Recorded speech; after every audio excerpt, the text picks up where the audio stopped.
Today on Calls the Heart, we talk about investments, poisonous snakes, and weathering the storm with special guests Amber and Rachel from the Hallmarkies Podcast. Stay tuned, Hearties. You're tuning into the destination for TV superfan discussion, AfterBuzz TV. And now, let the buzz begin. Hello, everybody.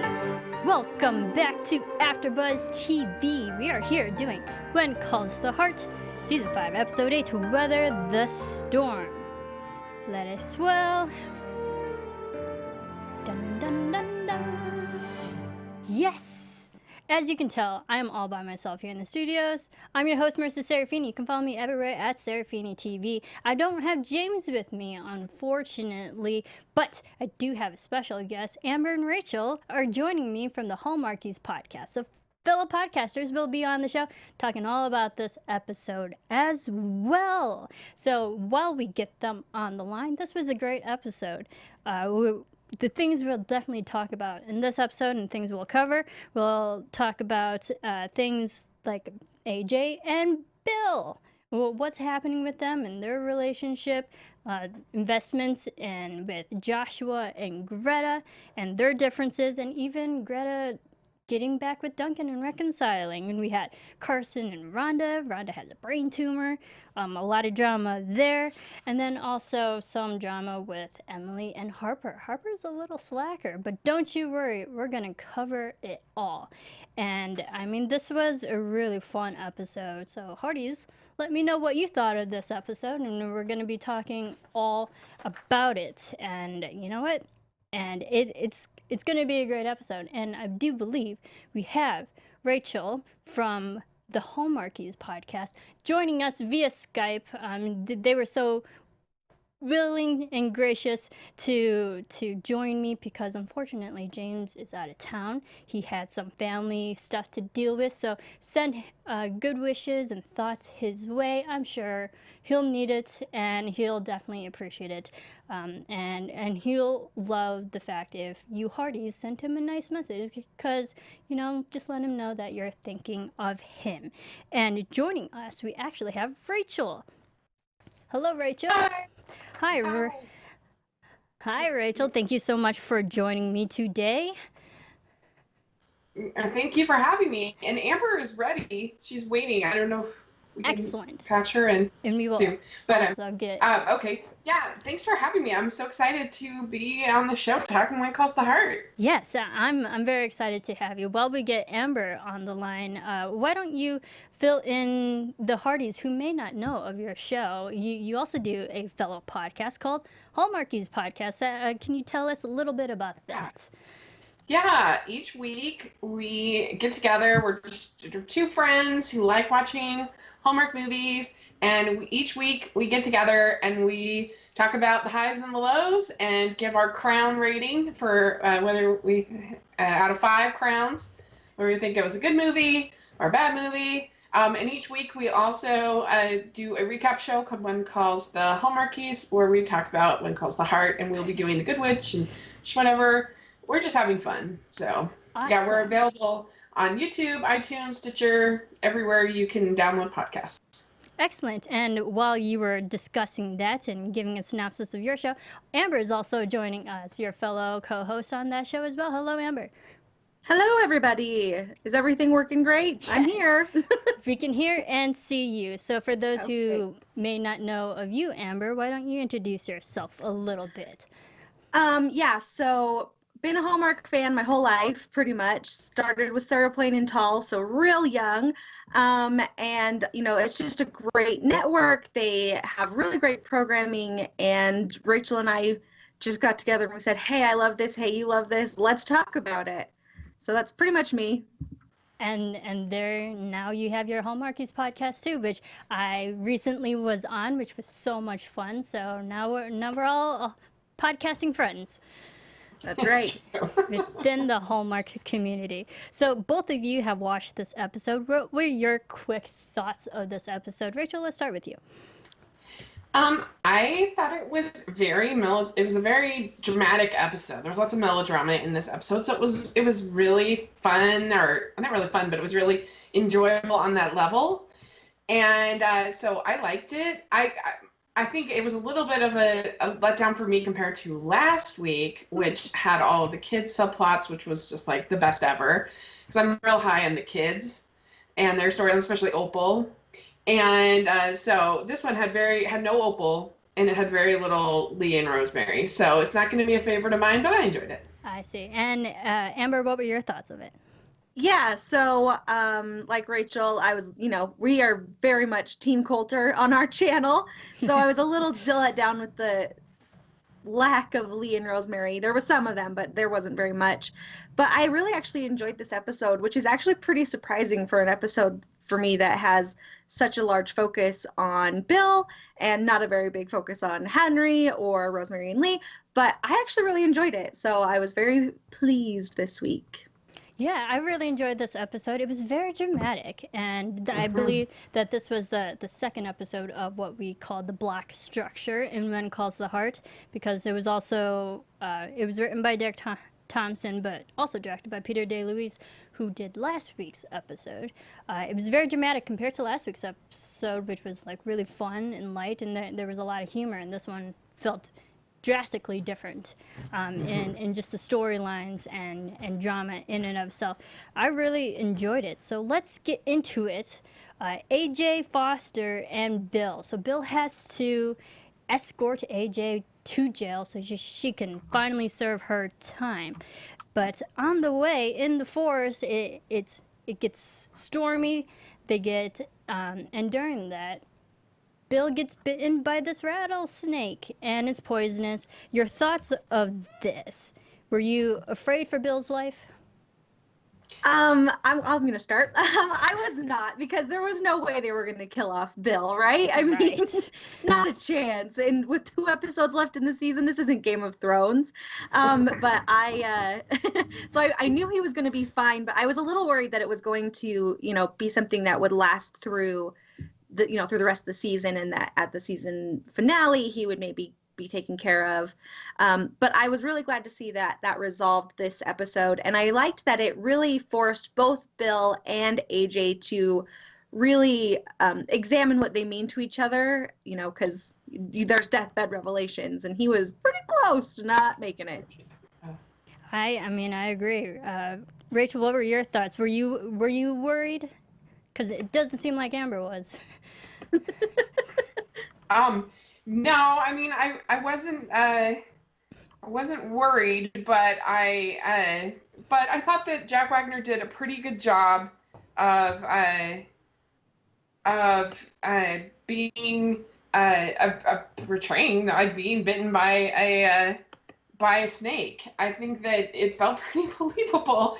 Him, with his I don't know, just his reaction and everything like that. So that was good enough that it drew me in to the story and to wanting to know. And I do think that they have pretty good chemistry. They do, and I was just gonna ask about that, because when Bill got bitten, first of all, I'm not really afraid of snakes. I've dealt with a few snakes in my country life growing up. But he was acting like oddly strange, or like oddly very calm. I'm like, yeah, I think if anybody else was in this situation, they'd be a little bit more panicked. But that's just me. He's a trained Mountie, and he's seen some stuff. But and this leads to him essentially slowly dying. The venom's going through his system. But it leads for a moment and opportunity for AJ to really care for him. And what were your thoughts of AJ taking care of him throughout the night and then leaving in the morning to go get help? Rachel? It was sweet to see that different side of AJ, because we haven't really seen her be sort of maternal, I guess, so taking care of Bill. And so, yeah. Does anybody remember what exactly did AJ do? Do we know, or is it just sort of vague crimes? I can't remember. Well, she was cooking the books for Gowan, right? She was. She was maintaining finances and numbers, but she was also placed in the middle of two guys were basically using her and then pawning her off for being the guilty party. So, and essentially she was like the scapegoat in the financial situation. And but she was involved in it, which technically is illegal, so she should be serving her time as well. Gowan did his time, but now it's AJ's turn. But you got to pay the piper. Exactly. Actually, Amber, here's a question for you. Were you worried when AJ left off? Did you think that she just abandoned Bill? Based on how her character had grown, I really didn't see that she would just leave him to die alone in the woods. Like, that just didn't seem the way that she was going. I mean, after Bill was like, Adeline Josephine Foster, and I was like, oh snap, you used her full name. I just couldn't imagine her leaving him in the woods. So I just had so much faith that she would come back and bring, the cavalry, which she basically did. She did. I really liked this moment, and she found Mounties that helped Bill with the anti-venom, or in this case, the antidote. And but they did share a nice kiss. What were your thoughts of that? I'm used to them just not kissing on the Hallmark Channel. It took Elizabeth and Jack 7 years to kiss for the first time. So I'm used to people not kissing, but I expect that they will sometime. Yeah. Mm-hmm. Yeah. I mean, we knew this moment was coming because when AJ said in the jail, they're like, there was something between us, so you did like this kiss. You knew that there was going to be another moment that they were going to share together. Yeah. Yeah. Yeah, it was good. It all made quite a melodramatic moment. It was very exciting.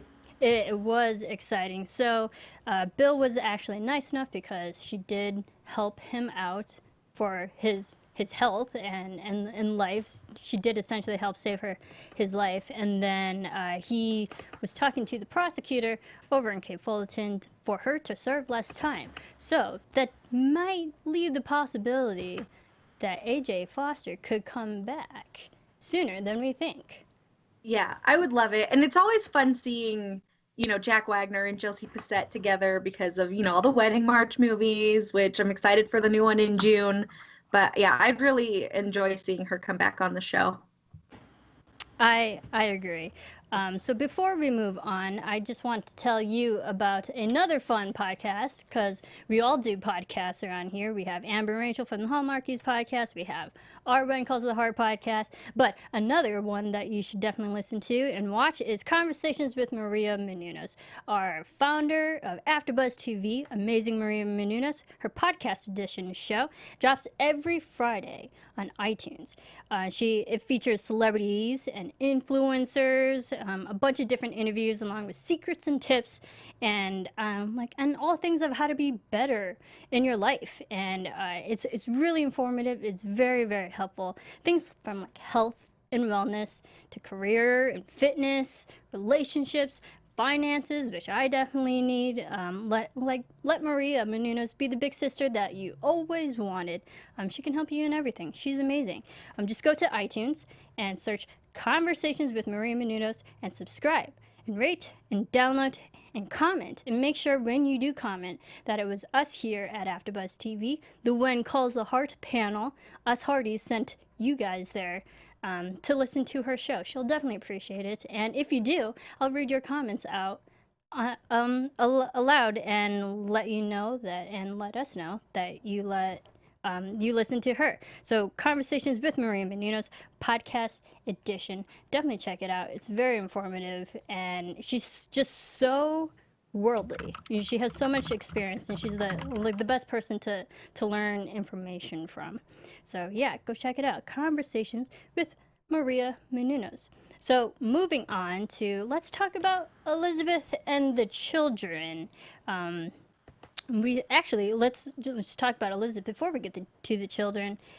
She writes this Dear Jack letter to Jack, because Jack still is not in this episode, which is, really unfortunate. Amber, what were your thoughts of her writing this letter, and we only hear her voiceover, but we don't see Jack? Are you still Are you sad? I am sad. I miss Jack. Jack, come back.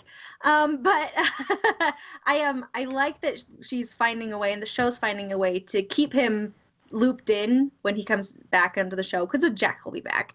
But I appreciate that we won't have to spend time catching him up on what's going on in Hope Valley, because he'll already be dialed in. It's also nice to be able to see into Elizabeth what Elizabeth is thinking about things, because basically when she's writing to Jack, it's, you know, showing her all of her stuff. I mean, all of her insight and first person perspective. And then I also really loved at the episode when she was in the stagecoach writing in her diary, because it just was a perfect callback to the first episode. So I really enjoyed all those quiet over, you know, Elizabeth giving us her internal monologue, basically. Yeah. I thought those were fun. I completely agree. It is sad that Jack is still gone, but in the, like, we saw back in season 4 when Elizabeth was writing letters and stuff, it was really sad. It was very morose, because we knew Jack left. He didn't want to, but he did out of obligation, and we knew he was going to dangerous territories. But this time it doesn't feel as sad, because we know he's actually in a safer place. And yeah.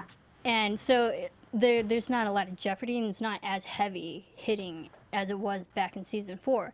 It is sad that his presence is obviously missing, but we know it's actually better this time around.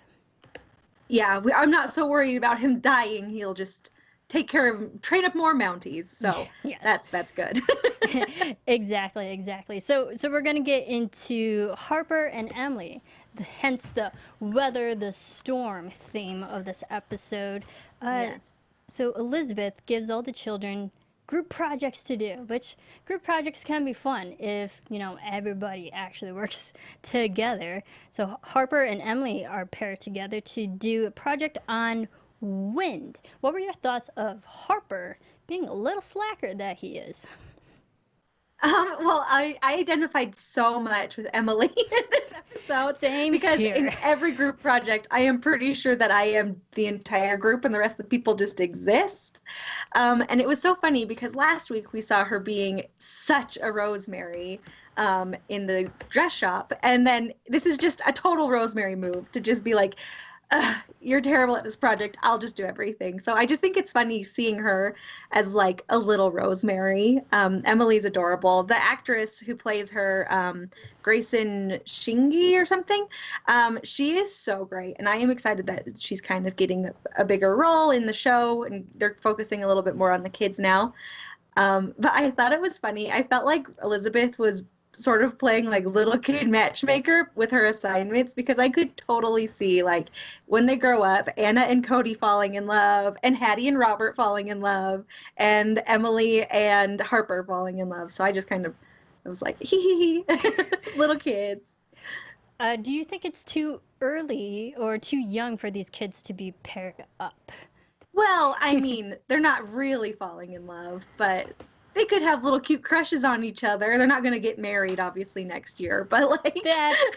That's true. I mean, I can understand. I mean, these kids are ages anywhere from 8 to mid-teenagers, so that's when a lot of prepubescent emotions and hormones are rushing too. So yeah. And I get that. We did lose Rachel for a second, but we're gonna try to get her back. In the meantime, we're just gonna power through because we have 2 people via Skype. So, you know, sometimes technology is just not on our side. But don't you worry, we're going to do our best to get Rachel back in, because she's definitely part of this conversation as well. I've definitely been the Emily in this situation. But admittedly, I am such an overachiever that I will take the lead and be like, I will read 5 books when one person only wants to read 1. I am that kind of person.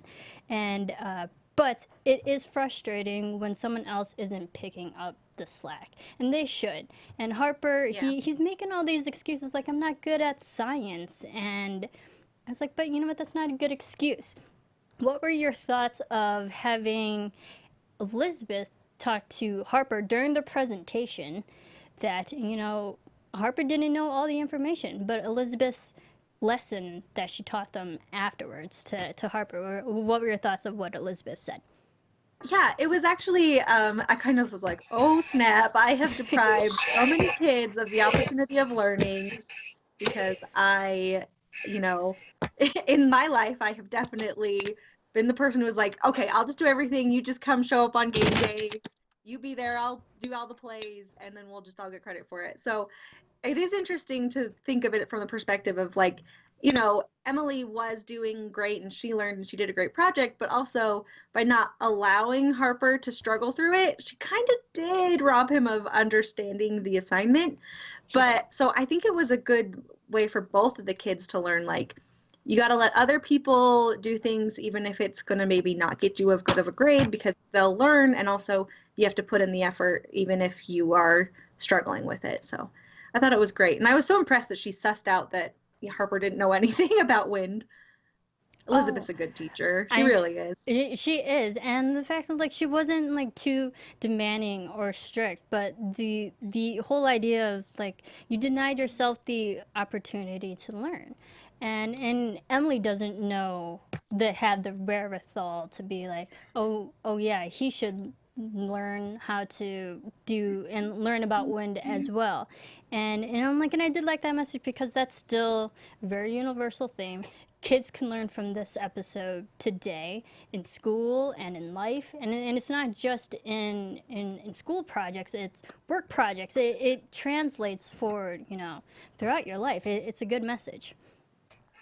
Yeah, I agree. That's one of the good things about the show is that it's set back in, the early 1900s, but almost everything they explore has a universal theme that can be applied to life today. Absolutely. And we fortunately got Rachel back on the line with us. Yeah. Yes. Sorry, I had to call it on my phone. I don't know, my computer Skype wasn't working. But anyway, okay. I totally related to this whole plot line because I don't think I ever did a group project going all the way up through graduate school where I didn't feel like I was doing the lion's share of an assignment. Like, Emily needs to learn this now, and because at least that was my experience. I think when you're a real extroverted person, people just assume that you'll do a lot of the projects. Yeah, I mean, and I understand that too, and I think Emily was also just being a good student by doing the work, but also letting Harper take the credit because it is a group project. So, and then she was even kind enough afterwards to still help Harper out after what he just did. And that just shows that she's a good kid as well. And now she knows. Yeah. Is it a hard predicament? Do you have the assignment be less? Because your grade's depending on it too, or do you just say, forget it, I'm going to do it? And usually I side with forget it, I'm going to do it. So I don't know. Yeah, but it was also good on Elizabeth to realize that Emily was doing the work and Harper was not picking up the weight. Especially because it wasn't just him being lazy, it was him actually feeling like he was like incapable of doing it. Like, right. That's like more concerning. Yeah, because Harper didn't seem like he believed in himself. And we saw from a previous episode of this season that Harper may not be the best student. And I think it's because he gets down on himself. He doesn't have confidence in himself that he can be, if he applied himself, he could be a great student. Yeah, he seems to lack the confidence. So I'm looking forward to the day when we see Harper as just like the most confident genius child. I miss the genius children from the past seasons, like the ones who always got scholarships. I miss those kids. Let's get those kids back too. Yeah, but there are studies where kids who are the C+ average kids actually become more successful in life. So it could work. Harper has a chance. Well, and I had to laugh. It was funny to see Hattie come back from her mysterious trip to the for the Hope Valley ice cream shop from last week. Right, we did mention that last week. It's like, and how come we haven't seen the ice cream shop? Where is that? Yeah. They've been holding out on us. But yeah. I did like this Elizabeth and the Harper-Emily situation. Moving on, let's talk about Carson. Carson, some moments about self-doubt in this. So Rhonda, his late sister-in-law of his late wife of of Amber, not to confuse Amber from our show, but I know every time they're saying like, "Oh, Amber is so elegant and graceful, and she was just the nicest person," I was like, "Oh, stop, Carson, keep talking about me." right. So when we see Amber in the show, what were your thoughts when she came in asking for such a big request from Carson? Oh, Rhonda. Yeah. Rhonda. I mean, sorry. You see, it is confusing. Rhonda, she has a brain tumor, but her request to Carson to operate on her. Yeah, Rhonda was. I felt so bad for Rhonda because I mean she's literally doing everything to try and save her life, and this was a really very emotional storyline. And Sarah Gray, she was so great as Rhonda. I believed every moment with her. She was so vulnerable and yet like so strong in that moment. It was just it was amazing. I was really, really impressed with her. And this storyline, going from someone that you've never seen before or even heard of in the show, and then caring so deeply about what happens to them, just shows what a great job, how well written this was, and how well acted that storyline was. Yeah. Rachel, what were your thoughts on Rhonda coming into Carson's life? Well, I'm going to be honest. I was a little confused because I got her confused with the other sister. Marlene. And I was like, I was like, wait, didn't she hate him? Like, what's going on here? And so that was my bad of my Hope Valley, my When Calls the Heart knowledge. So I was a little confused at first, but it was a really good storyline for Carson, to sort of be faced with the same thing that he had messed up with his wife, and or that hadn't gone the way that of course they'd hoped, and to see him and you got a great moment for Faith. There were a lot of really good moments from different characters that all worked into the story, and those are usually the most effective plots in When Calls the Heart, because you had like a nice moment for Lee stepping in and helping. You had a nice moment for Faith coming in, giving a pep talk. You had just a bunch of characters that kind of came in and out of the situation, and so that's always a good storyline, I think. So it was good. Right, I agree. And Rachel, you mentioned Faith. What were your thoughts of Faith giving Carson some much needed quote unquote faith, how pun intended, and hope, because you can definitely tell he was not confident in performing the same operation twice because he failed the first time. But your thoughts of what Faith said to him to get him really motivated? Oh yeah, I mean, it was really good. I mean, because she has worked with a number of different doctors over the years, and for her to say, like, she even worked in this, in the city and kind of a thing, like, for her to say, like, you are the most skilled doctor, and to remind him about what he did with Cody and with, some other things, I thought it was really good, because you don't just want like a pep talk, you want like specific instances that you can be like, oh, okay, there was that, and there was that, and there was that, because otherwise you could just be like, you're just saying that to be nice, and but I thought it was a really good speech. I thought so. Amber? Yeah, well, and what she says also, which I thought, and my mom and I both, we were like, wow, what a great job. She said, what if your experience with your wife actually saves her sister? Which was a great way of helping him not only gain confidence in that he has the skills, and he's at least attempted this surgery before, but also to help him see that in helping his wife's sister, he'll be, paying respect to her memory and doing what, Amber would have wanted. So I thought that was very, astute of Faith to say that. And I really enjoyed how the whole scenario was handled. I think Faith did a great job, and Andrea Brooks is amazing. She is, yeah. And I know she's been on your show, and she was just recently on ours, and she's just such an awesome person. Yeah, absolutely. She's amazing. And the Hearties, I think it might be the most like weighty stuff that they've given her to do so far in the show. I agree, and they're definitely building her her and Carson's storyline. Are you for it? I know a lot of Hearties are shipping them together. Are you for this potential relationship, Carson and Faith? Well, I'm not like against it, but I just have other ships that I want to go sailing. Like I really loved when Sophia was in town. I loved Sophia and Carson. And then also I mean there is no basis for it on the show, but I just have always really wanted Faith and Hickam to fall in love, and I don't think it's going to happen, but I just always hoped. But I will be fine if Faith and Carson fall in love, because they do have, a good relationship. But I just, darn it, I just really wanted Faith and Hickam. Dang it. Faith and Hickam. That could be an interesting pairing. Rachel, do you feel the same way?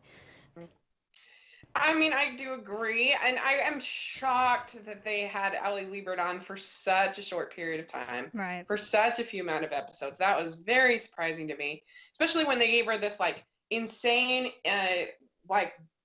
this shot that when she first showed, it followed her all the way across the street, and it was just a huge, she was gonna be this big deal. She's here, and so I was so surprised that she only lasted 3 episodes.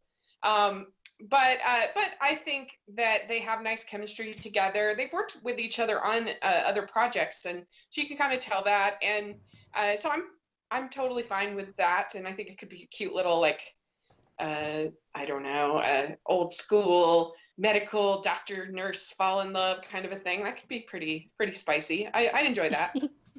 I'm definitely.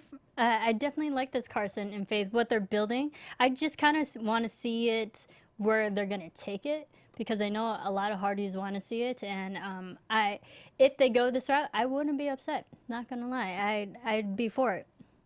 I would be for it. Yeah. So it was. I mean, as long as they finally give Hickam somebody to love, I'll be fine. Just take care of Hickam also. That's all I ask. Yeah, well, maybe in season 6. We know there's another season, so maybe season 6 will be Hickam's lucky season that he might find love in the town of Hope Valley. That's my only hope. Well, we'll see, and we'll see what the future brings us. So before we move on to Abigail and Jenkins and all the drama at the bank, I just want to do some quick live chat shout-outs. Thank you, everyone, for always tuning in every single week. You Hearties are amazing, and you're showing up. James isn't here, but you guys are still here, so Hearties, power to the Hearties. So some shout-outs from you guys, saying hello to Maya Ruffin, Lori Pearson's Chickens. I had to mention that because I'm sure James would call you out too. Hello, Chickens. Sharon Stark and Mauricia Carr, Janette Oke, Brooke Kelterburn, Erica Porsche, Christy Lemire. These are some fun names that I actually have not seen you guys in the chat. So thank you, everyone, for always tuning into the live chat. People are agreeing that the Faith is literally the best. Oh, people want, Margaret Harriga says, Hickam and Katie Yost, quite possibly.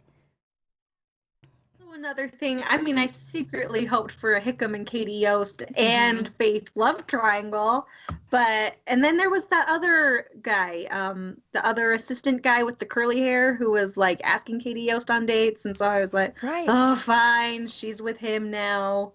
But just anyone with Hickam is what I want. I just want Hickam to be happy. All right, we'll tell the writers, give Hickam a love story, quite possibly. And then, of course, not only on the live chat and shouting out you guys on YouTube, but you can also follow our show on iTunes. Rate, comment, and subscribe. Give us 5 stars. There are no other stars there other than 5.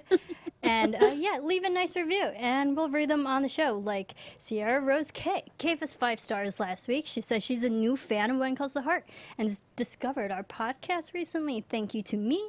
And AfterBuzz to me. She's also adopted. Awesome for you, and because I'm also adopted, and she found the show through my other show that I host here, Criminal Minds, at AfterBuzz TV. So, we do a lot of shows here, so, keep watching. And she says, I love the show. It's nice to spend time with family and friends, and her second family, that includes Marissa, Maria, James, all the Hearties, and all the Hallmarkies. Yes, thank you so much.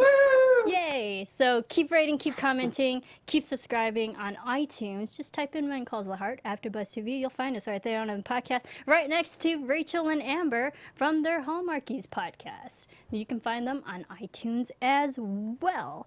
So we love our fans, definitely. Hearties, you are amazing. So let's move into Abigail and Jenkins and the bank.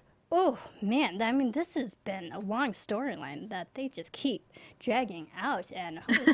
But fortunately, not to jump too far ahead, we did seem like some hope for the future of this. But your thoughts on Joshua Baxter? He's bad for business, but what were your thoughts of Joshua, like, still trying to rush his deals so Greta couldn't take over the investment, but he was going to do the investments? Your thoughts on Joshua? I don't really want it to happen, but it would have been really interesting to see Hope Valley with like a saloon, not a saloon where people just go and have beans, but like, you know, a real scandalous saloon. It would just be interesting to see how Abigail and the rest of the women of Hope Valley would deal with that. But I'm really glad that things didn't end up going through with him. He's just really easy to not like, right? Nice. I mean, I'm trying to like everyone, but he is just difficult to find the things to like about him. He seems really oily, I guess. I don't know, like, ooh, trouble. But I'm pretty happy that, you know, Greta won out in the end. Yeah. And we also learned that Joshua, for the other businesses and towns that he took over, he controlled the sheriffs and the mayor of those towns. But Abigail was not having it. It's like, I'm the mayor of this town. He has no control over me, which I did love Abigail in this whole situation. Convincing Jenkins to stall this deal on Joshua just so they can talk to Greta. Your thoughts on Greta? Well, first I wanted to say one thing that was interesting is you have the interesting situation of Gowan being confronted with somebody that he would have liked before all of this redemption arc that started. That, you know, so I think it was kind of, it was sort of an interesting moment for that character, I think, to see, oh, I would have liked this guy, and now I'm trying to promote this other person that's much better. And but Mrs. Preston, you know, at first I was kind of on her side, like, just leave her alone. Like, people have estrangements from family, like, don't bother her, you know, like. But of course, like, once you pull out the adorables and those kids, like, oh my goodness. I mean, what is she gonna do? Right. Yeah. So Greta, I mean, first, before we get into her children, like the grandchildren, I love Greta because she's such a strong woman, and she literally takes, like, no ish. She's serious, and she definitely means business, and she's very straight and upfront about it. And I feel like women back then, definitely during the time of oppression and whatnot, it's very rare to find women who speak up. And we see it with Abigail and Elizabeth and the women of this town. So it's great that when Greta comes in, she's just another person who speaks up for what she believes in and her ideals and morals. And I like that. She fits right into this town. She can stay, honestly. Yeah, I mean, the 1-2 punch of Greta and Abigail, nobody's coming back from that. They are Seriously. Just way too tough, way too strong. You can't stand up against those two. They will put you on the right path, and you will stay there. Absolutely, absolutely. But to help Greta sway her situation, because knowing that Joshua is kind of being used against her right now, and she doesn't like that, they bring in Duncan, which we mentioned from the last week's episode. She does not have the best relationship with her son. Your thoughts when Duncan came back and their whole reconciliation? So Rachel, you go. Rachel, go ahead. Oh, well, so yeah, at first I was kind of on her side. Like, why are you forcing this? Like, making this really awkward? Like, that's the last thing that's going to help you get your way. But of course we know that, like, they've never had a scheme like this. And it would be actually really interesting if they did have a scheme of Elizabeth and Abigail's to solve people's problems that didn't work out. That would actually be kind of interesting. But of course we know it's going to work out. And like I said, once they introduce the adorables, then it was cute. It was really cute. Right. How cute were the grandchildren?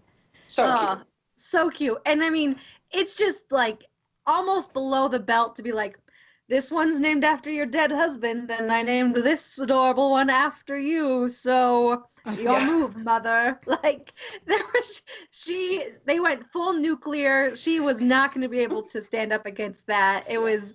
They pulled out the big guns, and I mean, they were so cute. Yeah. You would never be able to be like, well, we're still estranged. Thanks. Right. It reminded me of the grumpy lady at the Christmas. The Christmas movie, mm-hmm. When they brought the kids in the wagon, mm-hmm. Kids can do that. Kids can soften the heart, and it definitely melted Greta's heart, which seemed very cold towards her son.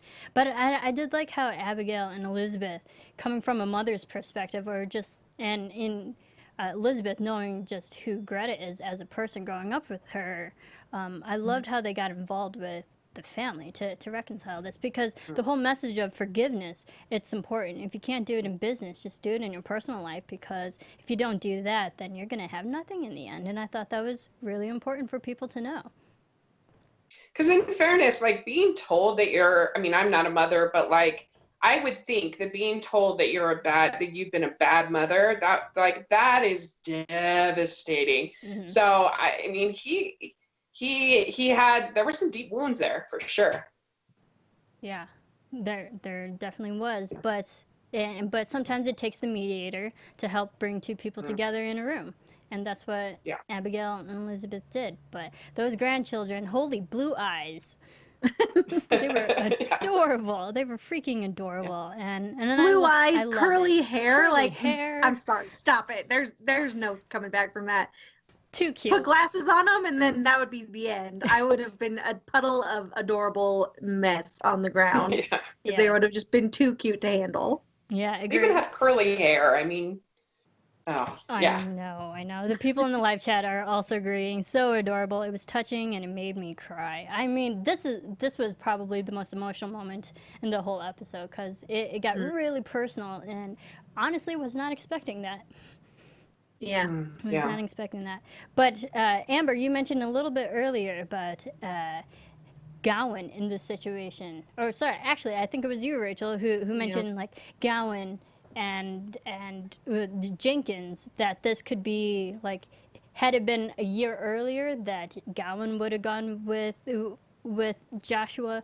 But it seems like Gowan is being a changed man. So Abigail says, do you agree with this? Is he a changed man? I mean, I do. He is totally on the path of redemption for me. And Abigail said, people learn to become hard, but sometimes they can remember how not to be. She said that about Greta, but I feel like this applies to Henry.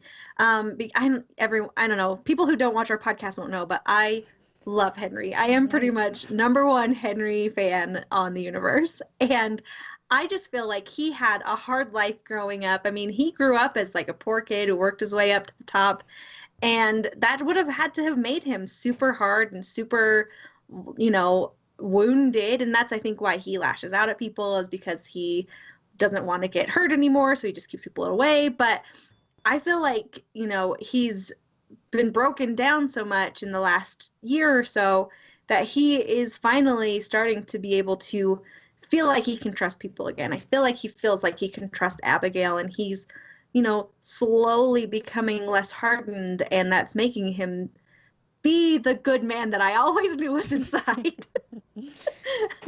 Yeah, I mean, I know you are a big fan of Gowan. I'm slowly getting there. I know that they're building that redemption storyline, and it seems like from the previews that there's going to be an interesting moment with Gowan next week. So if there's anything else about this episode that we may have missed, overall, I did love this episode. Well, just that Bill got the sentence lightened, I guess you might say. Yes. Yeah, that was sort of the big reveal at the end, was that he had talked to the prosecutor. So. Right. Bill shortened A.J. Foster's sentence. But overall, it was a dramatic episode, but it ended on a happy note with Greta and the grandchildren riding away. I did enjoy that. All right, so let's quickly get into a little bit of news, shall we? AfterBuzz TV News. Very nice. So, for the Hearties, I'm sure Pascal Hutton actually had her first debut appearance on Home and Family that aired on Friday, April 6th, 2018, putting a timestamp on our show. And it was a great interview. It was really fun. Did you two happen to catch her interview? I did, some yes. of it, but I didn't watch the whole thing. Okay. Oh, Rachel did. Watched it all. Yeah, it was really cute. I mean, I'm amazed that this is the first time that she's been on the show. That's kind of amazing. Yeah. But yeah, she told this whole story about how Kevin Smith likes to cook for the whole crew, and like he's really like kind of funny about it, and so she agreed to bring the dessert, but he like brought a backup dessert just in case, and it was pretty fun. Yeah. She's like, what? Why'd you bring this custard when I made this like chocolate dessert? And she's like, it's a good dessert. It's good dessert. So she was funny. Yeah. Yeah, and I definitely loved how she was playing with puppies at the beginning. I mean, how can you focus if you have a cute puppy falling asleep in your arms? But yeah, and even her character, and then she also talked about fun personal stories with her kids, and her kids are emotional, and just like it's a little backstory on her family life that we rarely get to see unless you're at like the HFR and they're talking about their personal life. But it was nice to see Pascal appear on Home and Family, and she was right next to, if you watched it, our other co-host here at AfterBuzz TV, Maria Provenzano. She like literally they were together playing charades. I'm like, oh hey, Maria's getting to hang out with Pascal as well. So see, we're all relative here. We all know each other. It's a small community. It really is. And also, Josie Bissett had a fun interview on ET Online, if you guys missed it, talking about last night's episode of this episode that we're talking about. She said, AJ is so fun to play. She's feisty and strong, and I love playing that with Jack Wagner because we had that banter back and forth. And in this episode, it's amped up, and it's so much fun. She continues, we feel like we've known each other forever. We have, and that's common. The show and the people that we know, there's already a trust factor there, you know, working with co-star Jack Wagner. And she also admits that she has no idea if her character AJ Foster will return. However, she said ultimately she does see a future for AJ and Bill, so she's for it too. She's for it too. She says, I think it would be great if they would because they bring out the best in each other, and they might bring out the worst as well, but you know, that's how you grow in life. And I agree with that. And she also did mention that the rattlesnake that we saw in this episode was actually real because they had a cut to it. It was a real snake, but it wasn't there during the time that they were filming their shots. It was a cut-in. It was a real snake, but not during their filming, which I think is interesting. I like production in that. So it does show that there is a possibility for AJ Foster to come back. And we know her sentence is short, so we might see her sooner than we think. All right, before we go, we have quick predictions. And now, your AfterBuzz TV predictions. Awesome. So I'd like to hear from you two. Amber, let's start with you. What are your predictions for the show? You get to be part of our predictions part. Show overall, I'm calling it Abigail and Henry Endgame Fall in Love. Okay, fair. I stand by it. I've thought it since season 1. I will never let that die until the show is over. But I think for shorter term, I think that we're going to see Abigail and Greta and the rest of the town have a little bit of backlash from Baxter, feeling like he got slighted in this whole deal. And I also feel like Henry is going to have a few more bumps on his path to redemption. So that's what I think. Okay. Rachel, how about you? What are your predictions for the show? Yeah, so we know that there's gonna be some kind of drama with Gowan possibly leaving or something like that next week from the little blurb, but I definitely think that we're gonna see AJ back for sure. I mean, I think she was just being coy with that. I can't imagine her sentence being lessened, them having this big like kiss, and then her not coming again. That wouldn't make any sense. So I definitely think we're gonna see her again, and I think that we got to be hearing from Jack sometime soon, right? I sure hope so. I mean, yeah, because it's been I was thinking that maybe that Jack might be the one that finds the dirt on Baxter, but that didn't prove to be true. My predictions often don't. But I don't know. I think that we'll see some more with Jack, and I think that we're going to get a Faith Carson kiss by the end of the season. Oh yeah, I think so too. I think there's gonna be a moment. They're definitely building up to it, and I'm for it. I am for that. I do think, hopefully, Jack. I don't know anything, but I do think Jack will come back. Maybe the last episode. So to switch things up from last season, where he was gone the last 4 episodes, I think it'd be great if he came back in the finale episode, because that makes for great drama. But I think there might be like something happens, maybe in transit, him on the way, Elizabeth realizes something happens. I don't know. Why do I always predict like tragic things are going to happen to Jack? I don't know. I think it makes for great drama. But I think there's definitely going to be a cliffhanger, because we know there's this season 6. I think there's going to be a cliffhanger of some dramatic type. I don't know what it could be, but it might be involving Jack. Okay. Let's ponder I on hope that. he's safe. That's all. Yeah, let's ponder on that. So, Rachel and Amber, thank you so much for joining me and being my second and third co-host today, because James was not here, but this was so much fun. So, in the meantime, where can people follow you and your personal handles and your Hallmarkies show? So I am just at Amber Brainwaves on Twitter, and that's it. All right, and Rachel, where can we follow you? You can follow me at Rachel's Reviews on iTunes and YouTube, and then you can follow our podcast at Hallmarkies Pod on Instagram, all this on YouTube, on Twitter, everything. We live tweet all of the shows and movies for the most part, and we've just been added onto Stitcher, so we're on there. We're on all of the podcast apps, so check us out. We'd love to have you.